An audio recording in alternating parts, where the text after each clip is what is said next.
ini Bu Mailita belum hadir ya. Sambil menunggu Bu Mailita, saya ingin membuka sebentar ya. Kita buka dengan bacaan basmalah bersama-sama. Bismillahirrahmanirrahim dan doa masing-masing. Lalu nanti dilanjutkan oleh tadarus perwakilan satu orang ya. Silahkan ditunjuk satu orang. Nah, Ibu.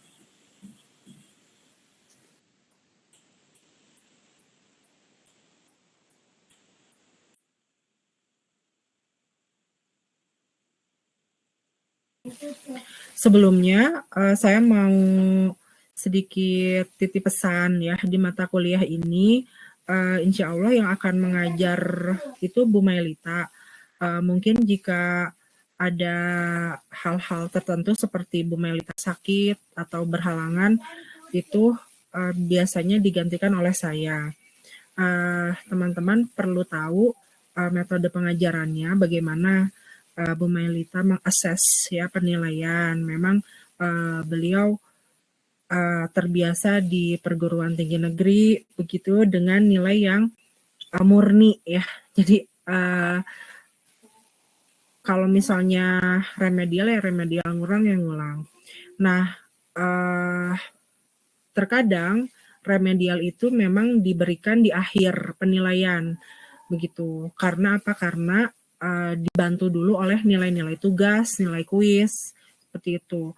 Oleh karena itu, tugas diupayakan jangan sampai ada yang bolong, tugas yang dari Bu Mailita, dan kerjakan dengan baik. Karena Bu Mailita itu mengkoreksi tugas itu, menilai tugas itu benar-benar dinilai.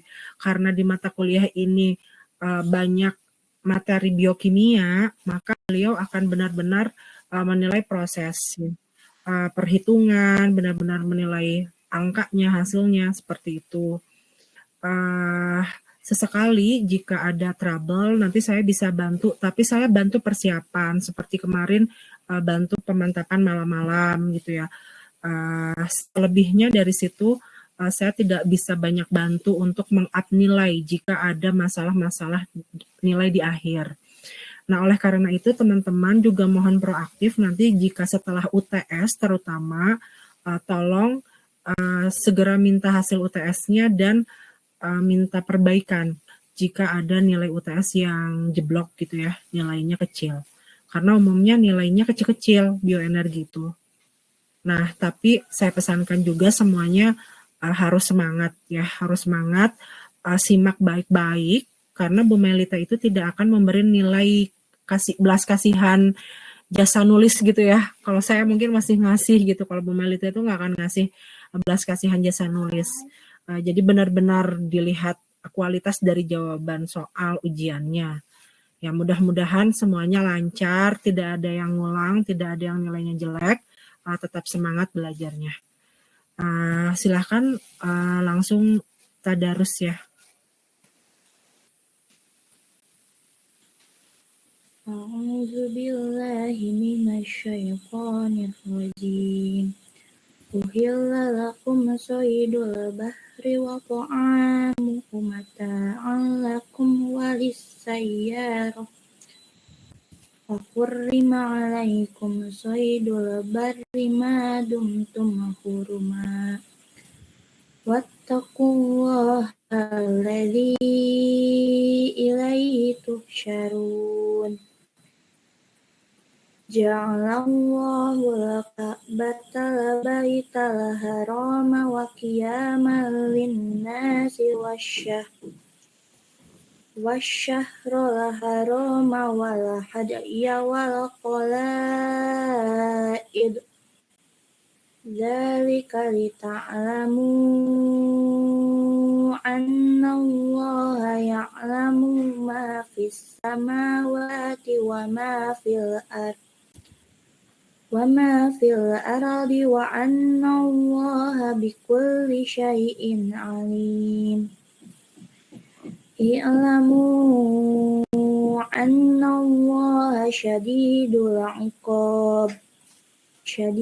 الْعِقَابِ وَأَنَّ اللَّهَ غَفُورٌ رَحِيمٌ ma 'alar rasuli illal balag wallahu ya'lamu ma tubduna wa ma taktumun qul la yastawil khabithu wat-thayyibu walau a'jabaka kasuratul khabith fattaqullaha ya ulil albabi la'allakum tuflihun. Sami'na wa ata'na ghufranaka rabbana wa ilaikal masir.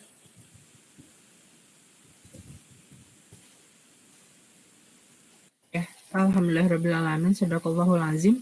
Artinya ada?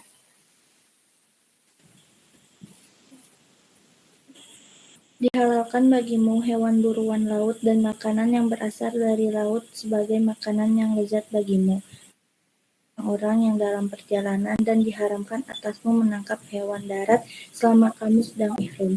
Dan bertakwalah kepada Allah yang kepadanya kamu akan dikumpulkan kembali.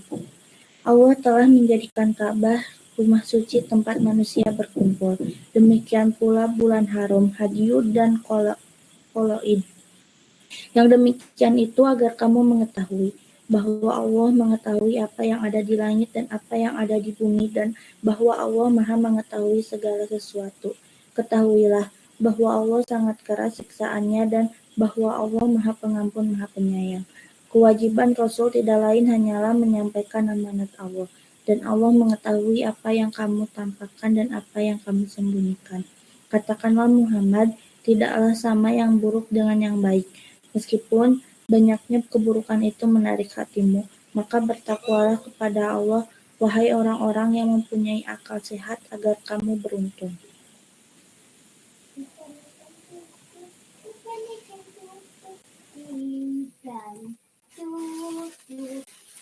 Ya, alhamdulillahirrabbilalamin.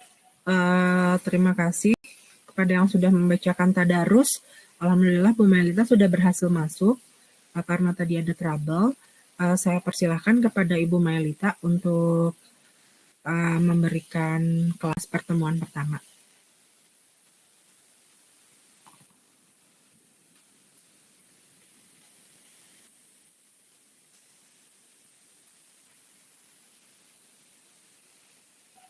Apakah mau dibantu share screen, Bu?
Eh, Ibu Mailita, apakah terdengar Bu suara saya Bu?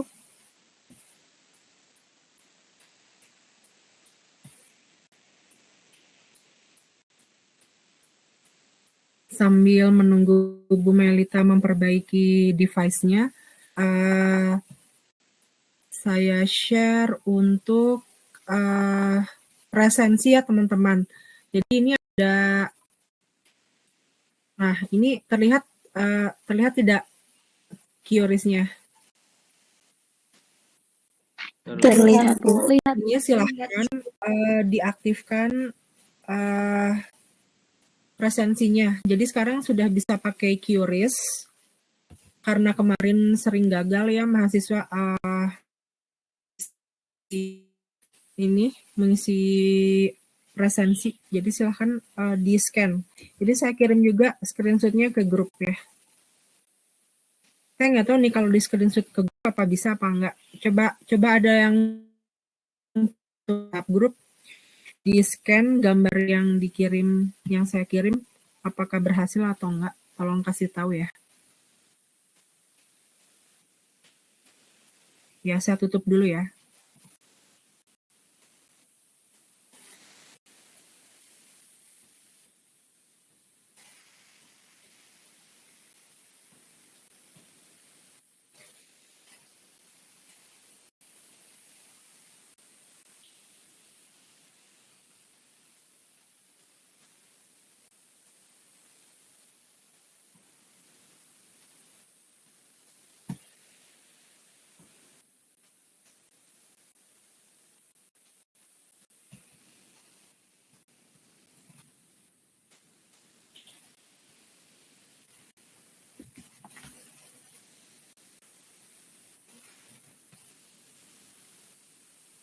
Baik, kepada Ibu Mailita, barangkali mau dimulai sekarang, Bu.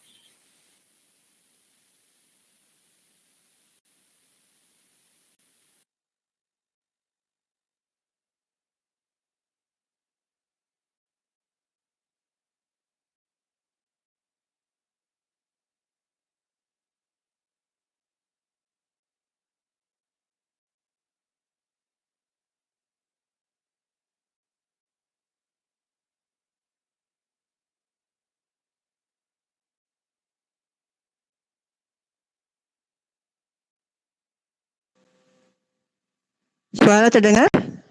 Oke, ya. Jadinya ini gambar dari laptop tapi suara dari HP. Oh iya, sudah dari HP ya, Bu. Ya, ada trouble Bu Melita nih, teman-teman, mohon maaf nih. Jadi Bu Maya bicara dari HP saja, Bu, nanti ini saya share. Oke, ya.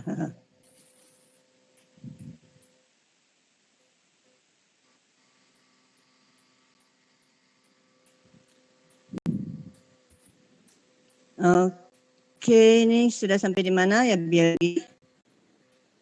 ya, slide berikut.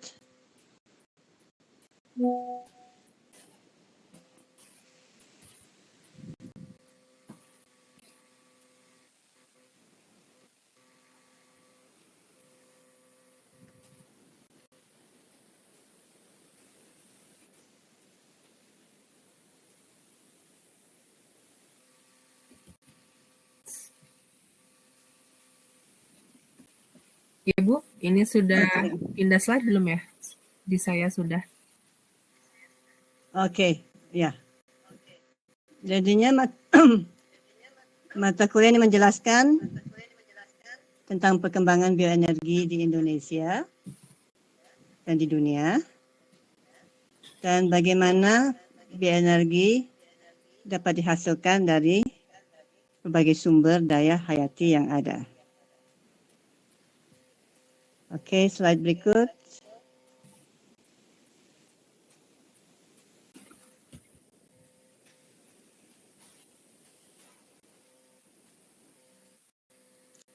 Jadinya topik kuliahnya, pertama kebijakan inovasi untuk pengembangan bioenergi, sifat-sifat berbagai biomasa yang digunakan sebagai bahan pembuatan bioenergi,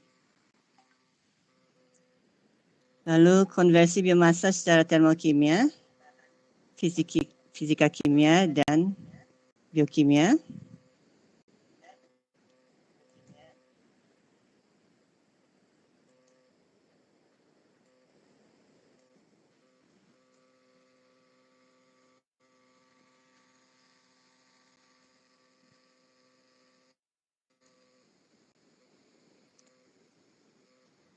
Lalu bioenergi dibandingkan sumber energi terbarukan yang lain.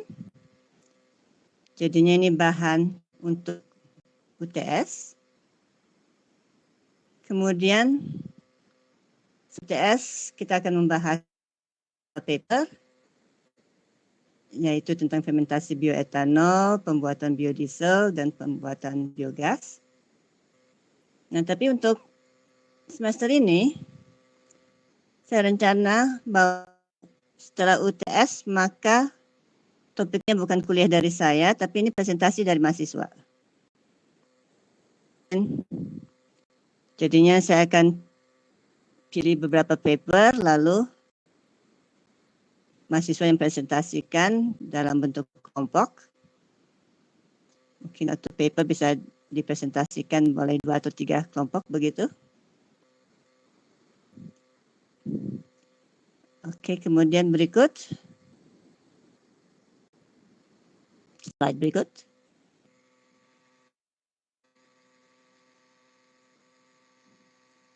Jadinya penilaiannya akan ada UTS, UAS, presentasi, tugas dan kuis, dan keaktifan dengan total 100%.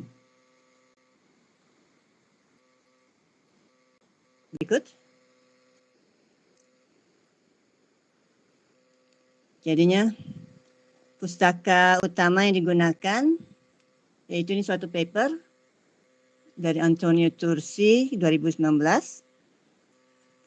A Review on Biomass, Importance, Chemistry, Classification, and Conversion dari majalah Biofuel Research Journal. Ini bahan utama untuk sebelum UTS. Lalu nanti untuk setelah UTS jurnalnya bisa jurnal semester yang lalu atau bisa juga jurnal yang baru. Ada pertanyaan dari sini?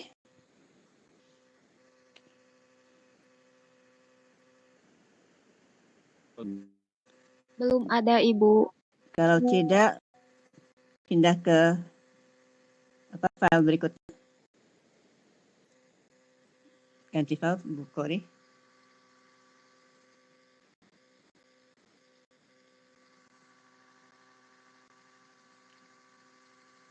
Oke, jadinya tentang bioenergi di Indonesia.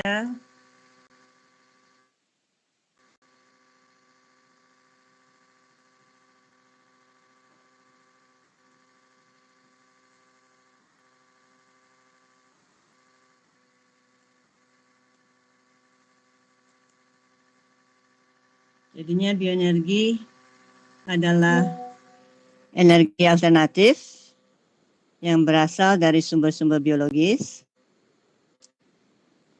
Pemanfaatan bioenergi yaitu meningkatkan pertumbuhan ekonomi dan meningkatkan kualitas lingkungan.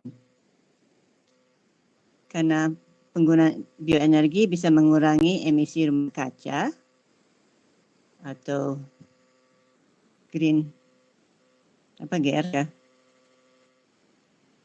dari penggunaan bahan bakar fosil.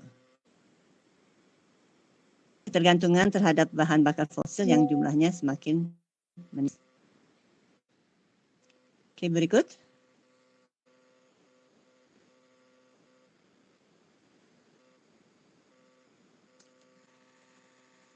Ini bioenergi adalah energi alternatif yang berasal dari sumber-sumber biologis.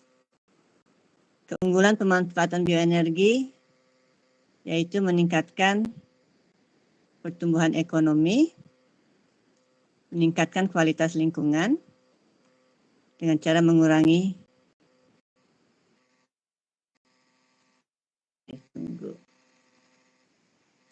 Ini berikutnya.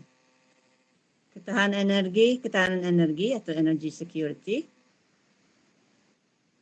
Produksi minyak bumi nasional tertinggi pada dekade 2000-an.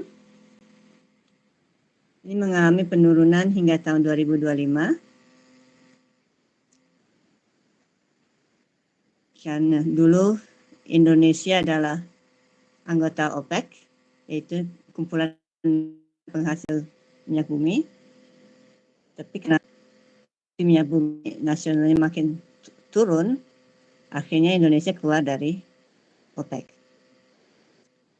Karena sekarang Indonesia melakukan impor minyak bumi mulai tahun 2007 dan akan terus meningkat hingga tahun 2025. Slide berikut.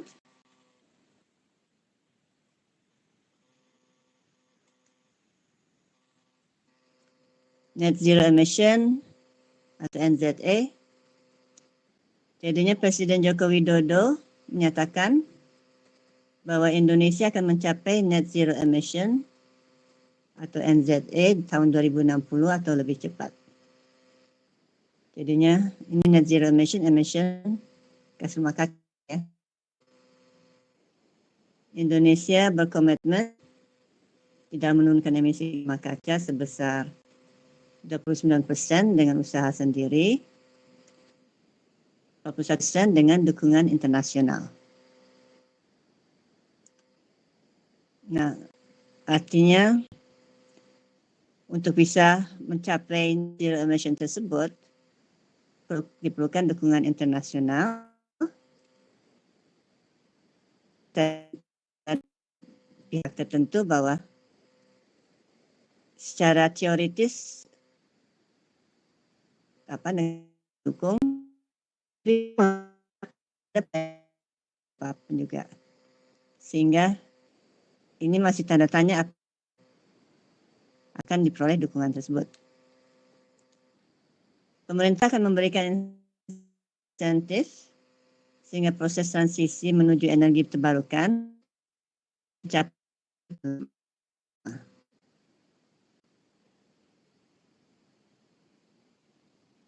Oke, slide berikut.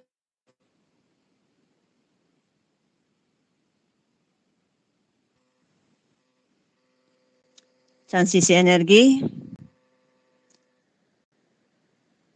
Dan untuk melakukan transisi energi ada di berbagai bidang. Pada transportasi, ini minyak dan gas bumi serta batu bara akan digantikan dengan kendaraan listrik. Jadinya diharapkan di kemudian kendaraan listrik. Lalu untuk pembangkit listrik, gas bumi akan diganti dengan energi baru terbarukan atau EBT 100%. Dan salah satu upaya Indonesia dalam mendorong transisi energi adalah melalui pengembangan biofuel. Nah, pengembangan biofuel ini ada 3 macam yang dikembangkan: bioaftur, biodiesel, dan bioetanol. Bioaftur 2,4% atau jet aftur 2,4%. Pangsa pasar diperkirakan mencapai 1,1 triliun rupiah. Biodiesel dan bioetanol ini sudah mulai dipasarkan di beberapa pom bensin. Kita bisa lihat ada yang sudah menjual hal tersebut. Transisi energi melalui pembangunan biofuel, industri berbasis baterai litium, produksi kendaraan listrik. Jadinya transisi energi tidak hanya biofuel saja, sebagai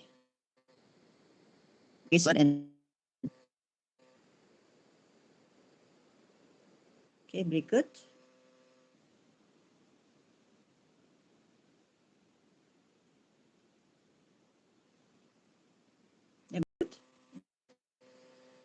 Nah, rencana umum penyediaan tenaga listrik 2021-2030. Porsi tambahan pembangkit listrik energi terbarukan lebih besar daripada energi fosil. Memastikan target bauran energi terbarukan sebesar 23% 2025 tercapai.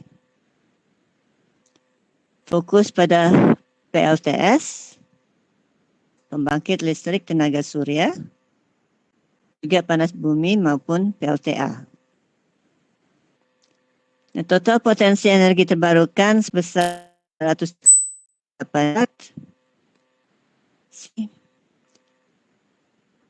ini potensi ya, yang bukan yang sudah digunakan.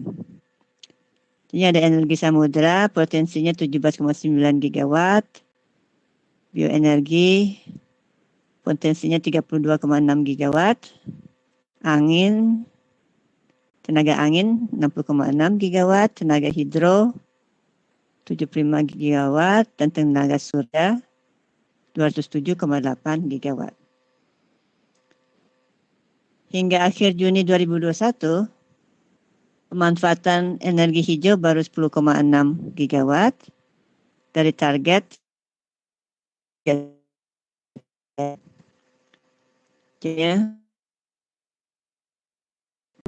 Pemanfaatan ini berjalannya masih lebih lambat dari rencanakan.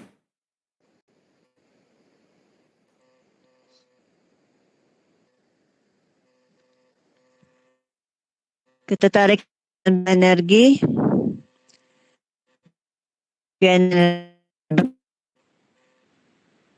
tergantung terhadap bahan bakar fosil. Mendukung United Nations Sustainable Development atau SDG dalam hal perubahan cuaca, climate change, dan keamanan energi atau energy security. Meningkatkan kualitas lingkungan, bioenergi belum dapat dikatakan sebagai bersih, tapi lingkungan dapat mengurangi emisi gas rumah kaca daripada energi fosil.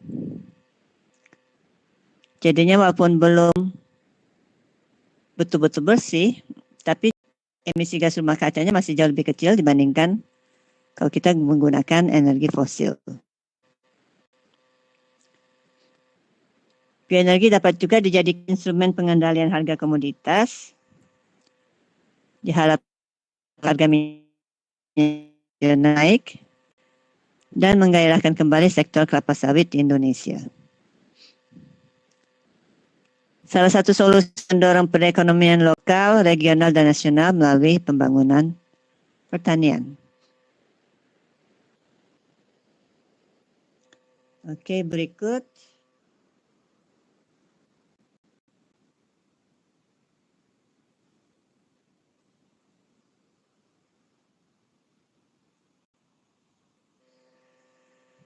Ya, berikutnya.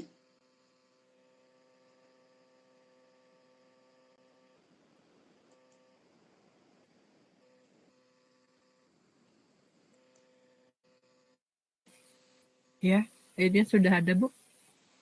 Apa? Sudah keseriusan Indonesia dalam pengembangan biologi belum berubah. Oh ya, oke. Jadinya tahun 2015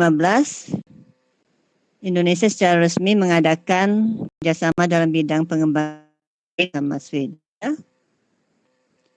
Jadinya Swedia termasuk salah satu negara yang sudah mulai banyak menggunakan bioenergi. Lalu ada mandatory biodiesel 30% atau B30. B10 merupakan yang mewajibkan pencampuran 30% diesel 20%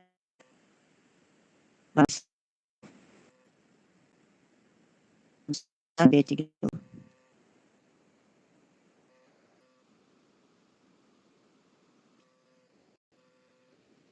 Oke, berikut. No warming impact of biomass for cooking natural gas. Nah, artinya penggunaan mengurangi gas rumah kaca atau polusi itu sebenarnya juga tergantung bagaimana hasil. Sekarang kalau kita untuk memasak dibandingkan dengan gas alam, maka pembakaran biomasa padat di berbagai macam stove, kompor, di berbagai macam kompor, ini akan menghasilkan CO dan non-methane hydrocarbons which produce ozone, juga menghasilkan CH4 dan N2O yang merupakan gas rumah kaca. Jadinya penggunaan biomasa, bioenergi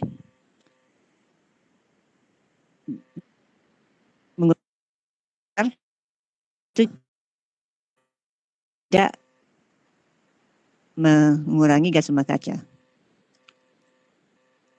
Nah, global warming effect of these emissions jadinya pengaruh pemanasan global akibat emisi ini.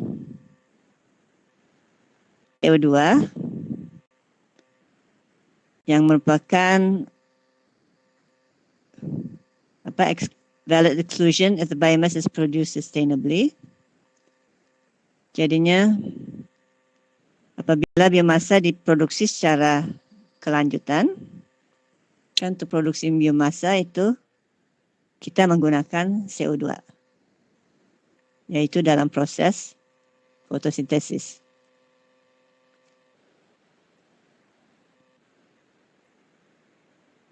Jadinya efek pemanasan global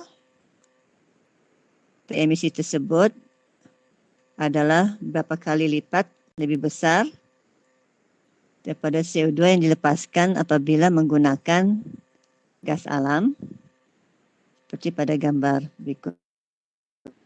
Gambarnya nggak ditampilkan ya. Oke.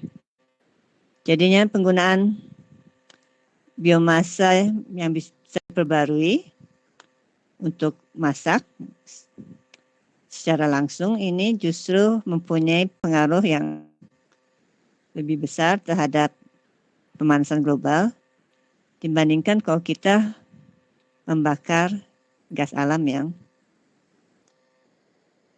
bisa terbakar secara sempurna.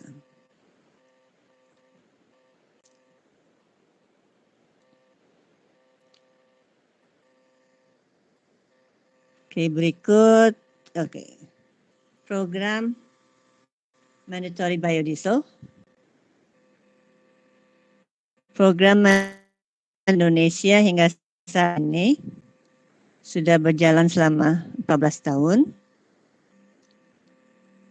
Program biodiesel Indonesia juga menjadi yang terbesar, perpaduan tertinggi dan terlama dibandingkan program mandatory sejenis di negara-negara lainnya. Konsumsi biofuel di dunia juga akan semakin meningkat. Indonesia berkomitmen mengakselerasi transisi energi bersih melalui kebijakan biodiesel untuk meraih net zero emission.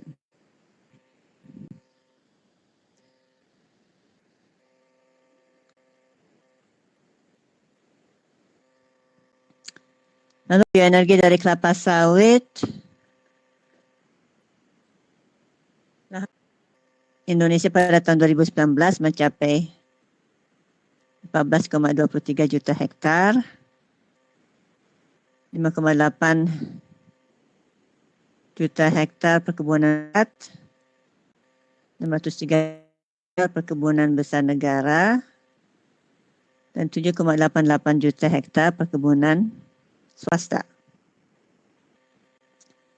Minyak yang dihasilkan oleh kelapa sawit menghasilkan dua jenis energi, yaitu yang pertama biodiesel yang dihasilkan pengolahan lebih lanjut dari minyak kelapa sawit, dan biopower yang dihasilkan melalui bahan tanam segar atau TBS. Biofuel sendiri oleh pabrik kelapa sawit tersebut.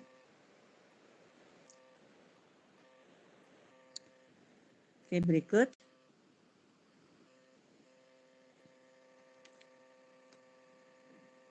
Komitmen menggunakan minyak sawit sebagai bahan dasar biofuel akan mendukung Indonesia mencapai target keamanan energi dan bauran energi sebesar 23% di tahun 2025.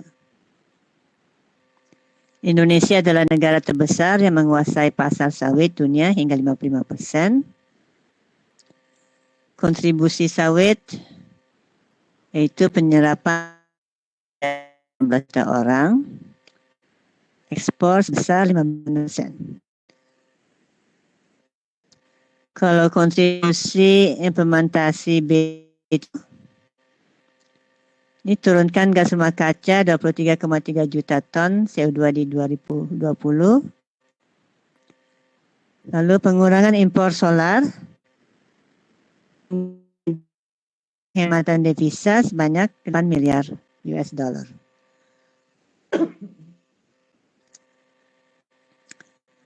Untuk produksi ton minyak sawit dibutuhkan lahan 0,3 hektar.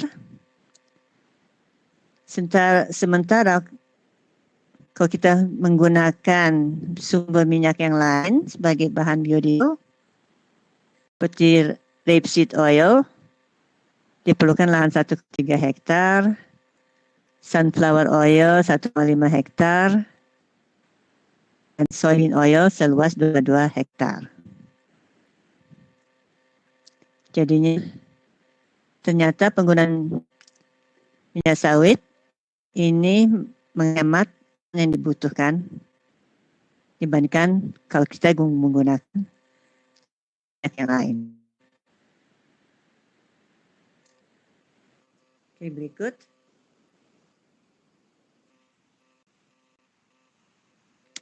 Tantangan penggunaan kelapa sawit sebagai sumber bioenergi.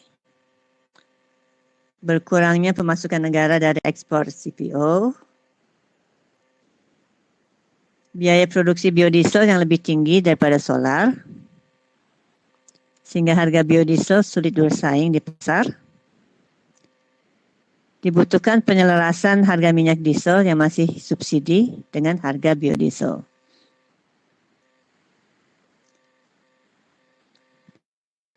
Teknologi pengolahan biodiesel juga masih sangat perlu ditingkatkan untuk menyesuaikan hasil olahan dan kualitas yang diinginkan oleh pasar. Dan yang terakhir, yang menjadi sorotan dunia adalah berkurangnya jumlah hutan yang ada di Indonesia.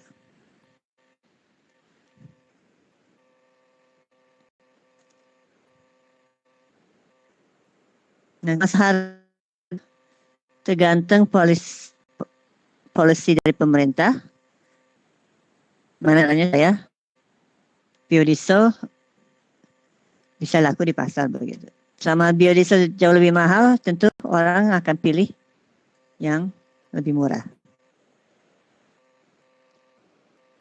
Berikut. Impact of the production and use of biofuels and greenhouse gas emissions. Ternyata masalah emisi gas rumah kaca itu tidak sederhana. Ada berbagai hal yang perlu diperhatikan untuk mendapat gambaran secara apakah benar atau tidak terjadi perubahan emisi gas rumah kaca. Di sini ditunjukkan ada 3 macam emisi. Avoidance, yaitu emisi yang bisa dihindari, direct emission, emisi yang langsung. Lalu indirect emission, emisi yang tidak langsung. Yang pertama, avoided emissions, associated with the production and use of the fuels, gasoline and diesel, that the biofuels replace. Jadinya ini adalah emisi yang bisa dibatalkan.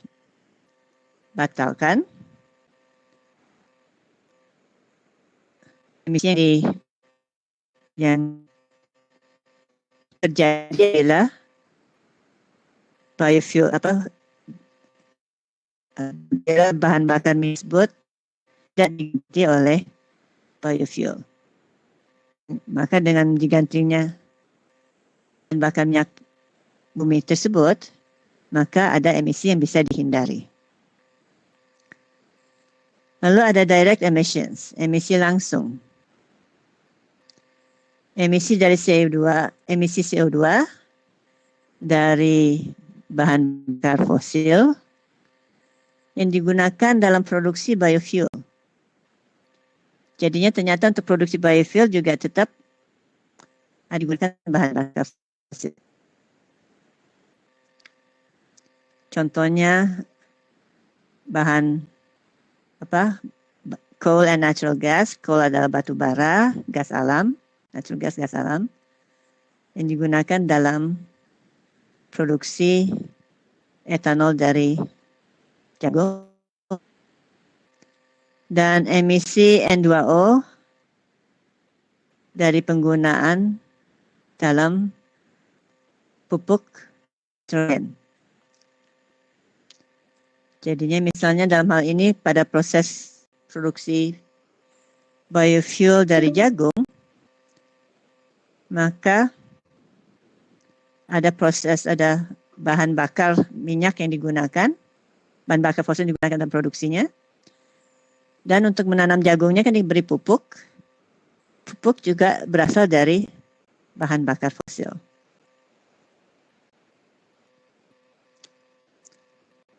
Indirect emissions, emisi yang tidak langsung, ini diakibatkan oleh hutan di babat atau peatland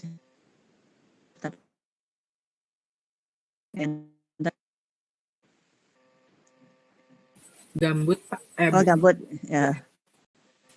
Gambut yang dibebaskan untuk membuat perkebunan sawit. Lalu ada deforestation in the Amazon. Amazonnya hutannya dibabat supaya bisa menanam tanaman yang bisa digunakan displaced by to crops sugarcane plant. Jadinya kalau di Amerika Selatan bahan bakar biofuel tersebut berasal dari gula dari tebu ya. Lalu ada lagi yang secara tidak langsung emisinya perubahan penggunaan lahan, changes in land use due to induced changes in the prices of agricultural commodities yang bukan akibat perubahan dalam harga komoditas pertanian. Misalnya dalam hal corn ethanol. Ada pertanyaan sampai sini? Kalau tidak, slide berikut. Ada? Tidak. Baik Bu, terima kasih kepada Bu Maileta sama Bu Kori atas materinya yang sangat bagus sekali. Indra izin bertanya Bu mengenai potensi dari bioetanol. Kalau di luar negeri kan dia lebih ke jagung, terus tebu. Kalau di Indonesia lebih ke kelapa sawit. Terus Bu, bagaimana kalau potensi bioetanol atau biodiesel yang terbuat dari mikroalga, sejenis mikroalga itu Bu? Terima kasih. Oke, kalau bioetanol itu harus dari gula ya. Jadi paling bahannya dari singkong malahan kalau di sini. Kalau biodiesel itu kan minyak. Itu yang sawit itu untuk menghasilkan biodiesel, bukan untuk bioetanol. Kalau yang mikroalgae itu ke biodiesel.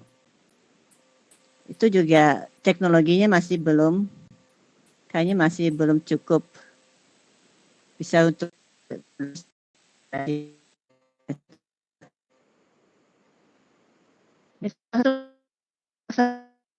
penggunaan bahan bakar yang bisa terbarukan. Ini teknologinya masih sedang berkembang. Yang salah satu pembatas atau salah satu hambatan untuk bisa mencapai net zero emission adalah kita juga masih membutuhkan teknologi yang bisa dilakukan skala besar dan secara komersial masih bisa menguntungkan begitu.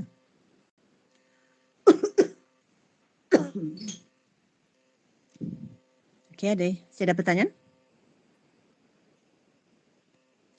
Baik Bu, terima kasih banyak. Oke, kalau begitu slide berikut. Impacts on biodiversity. Nah, sekarang dampak ke keanekaragaman hayati itu juga tergantung lahan yang digunakan untuk produksi biofuel tersebut. Dampaknya bisa positif dan bisa juga negatif. Nah, dampaknya positif apabila if short rotation forestry and grasses replace agricultural crops. Jadi bila hutan skala singkat dan rumput-rumputan kan lahan tanaman pertanian. Tapi dampaknya negatif apabila forest bila hutan hujan tropis dibabat secara luas untuk soybean atau palm oil, untuk kedelai atau minyak sawit. Atau pembabatan cerrado for sugarcane or soybeans occurs. Cerrado ini saya tidak tahu ini tanah ekosistem yang ada di Amerika Selatan digunakan untuk penanaman sugarcane, tebu, sama kedelai untuk produksi biofuel. Nah, di Indonesia juga masalah penembangan hutan untuk kelapa sawit. Saya dengar bahwa perusahaan-perusahaan kelapa sawit mereka justru tidak mau menggunakan lahan yang sudah kritis, ya, untuk penanaman kelapa sawitnya. Karena tentu kalau lahannya kritis berarti tanahnya sudah tidak subur, mereka harus memberikan lebih banyak pupuk untuk menanam kelapa sawitnya. Mereka justru senang menggunakan hutan hujan tropis yang masih belum diapa-apakan, masih alami. Soalnya kalau mereka tebang hutan, maka mungkin dengan menjual kayu-kayu yang ada di hutan tersebut saja mereka udah balik modal mungkin. Lalu tanahnya juga masih lebih subur untuk minimal 2-3 tahun ke depan begitu.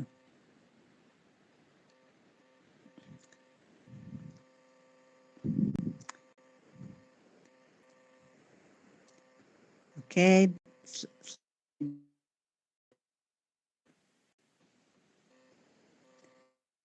The key parameter of interest is the energy return over energy invested, atau EROEI.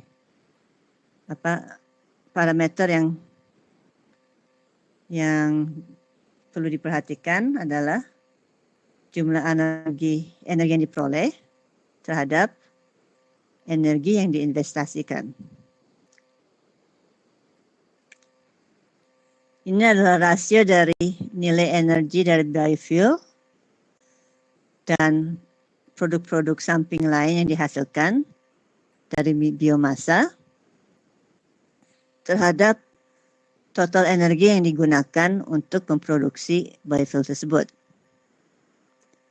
Jumlahnya harus jauh di atas 1 apabila produksi biofuel tersebut itu layak untuk dilakukan. Jadinya energi output dibagi energi input harus lebih dari 1.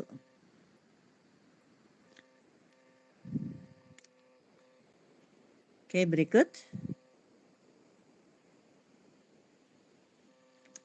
Ini ada beberapa energi input yang harus diperhitungkan selama produksi biofuel atau bahan baku dari biofuel tersebut. Misalnya energi untuk membuat fertilizers, pupuk, herbisida dan pestisida. Nah, kalau kita menanam tanaman untuk memproduksi energi, tentu diperlukan pupuk, herbisida, pestisida. Lalu ada energi untuk produksi biji-bijinya. Ada energi untuk pengairan. Ada energi untuk pembelian bahan-bahan peralatan pertanian, misalnya untuk menyiapkan tanah,